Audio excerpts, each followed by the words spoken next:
And Stephanie, as you've pointed out before, this all hangs on the swing states. So if you look at those swing states where this election is going to be won or lost, and then you look at the people who are voting in those swing states, do they want to elect a hard left president to run the United States? Much more left she is than what Joe Biden was, right?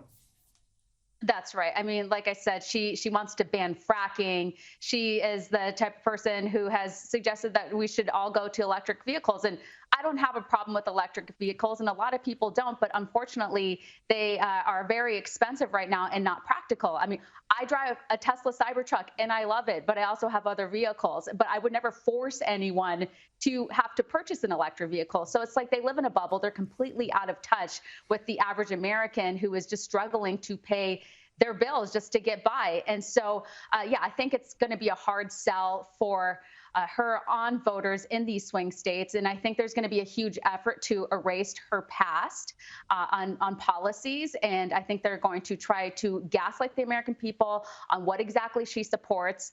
And, and I think that the Trump campaign, they will do a good job of exposing that. Let's just back up there. You drive one of those Tesla trucks that looks like a spaceship. Is that right? That's right. Some of my friends make fun of me and they say it looks like a dumpster truck or just a dumpster. So I get teased a lot. But yeah, I do. I never was like a huge electric vehicle person, but definitely was into the truck when it came out. So yeah, I love it. I love Elon, and it is good stuff. Both sides are now rolled out some ads, and they're going to be pretty nasty, I think. The ad about Donald Trump, I mean, they're always going to attack him on his record. And the Republicans themselves have rolled out an ad about Kamala Harris as well. I just want to ask you about, everyone's leapt on the J.D. Vance comments made in an interview back on Fox in 2021 about cat ladies. Is that going to play in America, or people realise that this is before JD even came anywhere near being a vice presidential candidate? Yeah, I saw the commentary. I mean, I don't take issue with it. And I think he has a point, right, that there's an effort to keep women single and childless so that they can keep them in the workforce, so that they don't so that the corporations can keep them in the workforce, so that they don't take time off for maternity leave and can focus on just being workers.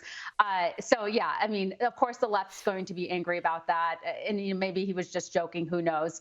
But they're going to throw everything at him. They already don't like him. They weren't going to like any of Donald Trump's VP picks. So they're just going to go through all of his media, social media, interviews and everything to see what they can to get out there in headlines to try to take him down with the ticket. But ultimately, it's just not going to work. I mean, the VP pick in this case isn't really going to make a difference for Donald Trump. Ultimately, people are going to go out to vote for Donald Trump, not for Vance. What's up with Barack Obama and ultimately Michelle Obama as well? Why have they not endorsed Harris?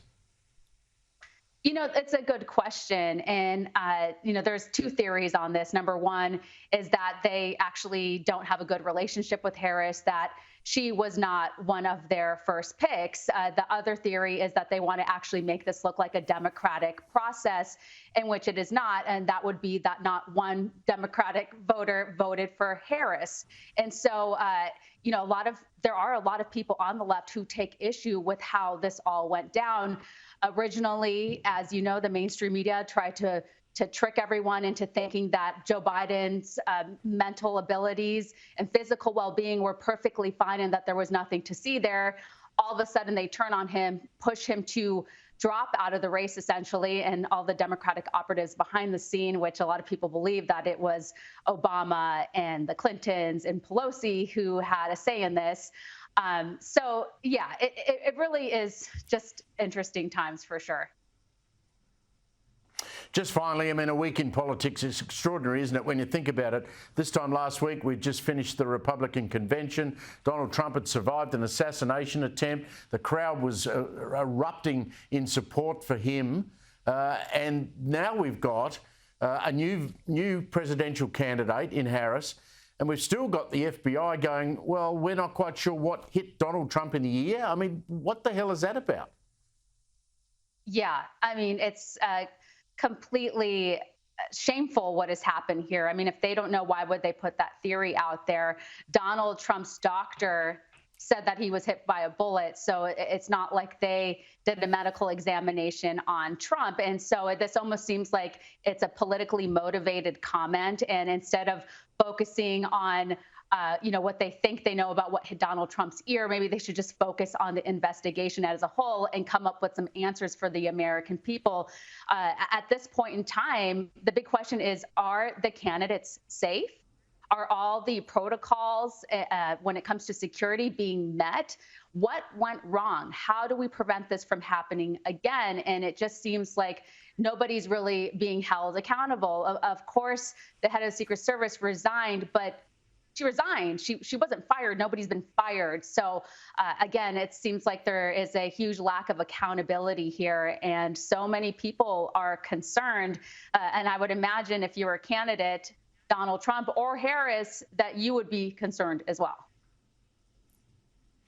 Stephanie, always great to catch up. Thanks a lot. Thank you.